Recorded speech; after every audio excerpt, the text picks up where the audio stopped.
Could the inception of a deadly virus be traced back to a lab? A chilling question indeed, but one that demands attention in light of recent events.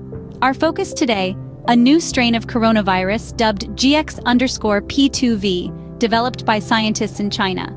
This virus, in a chilling span of 8 days, managed to infect the lungs, bones, eyes, trachea, and brains of lab mice. The mice, mind you, had their brains modified to closely resemble that of a human. The outcome? 100% fatality rate, with the eyes of the victims turning stark white before their demise. Why is this relevant, you ask? Well, it's not every day scientists create and study deadly viruses. The ethical implications are immense, but let's delve deeper into this.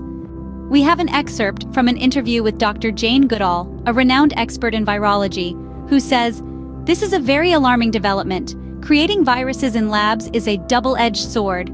On one hand, we can potentially learn how to combat them, but on the other, the risk of it escaping the lab or being misused is high.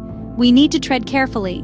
Moving on, there's another topic that's been making waves: the harm of vaccines. A contentious issue indeed. Pediatric cardiologist Kirk Milhoan stated, "The lowest risk of COVID disease exists in those who have not been vaccinated at all. As the number of vaccinations increases, the risk of COVID disease increases. I've never seen a vaccine like this. This is not the basis for vaccines." An interesting perspective, isn't it? However, it's worth noting the World Health Organization and various other health bodies worldwide maintain that vaccines are a critical tool in the fight against COVID and other diseases.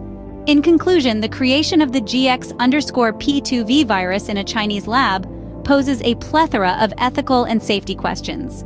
The debate over the harm and effectiveness of vaccines continues, with differing views from experts. We leave you with this thought-provoking question: what boundaries should science respect, and how do we ensure they are not crossed? Remember, knowledge is power. Stay informed, stay vigilant.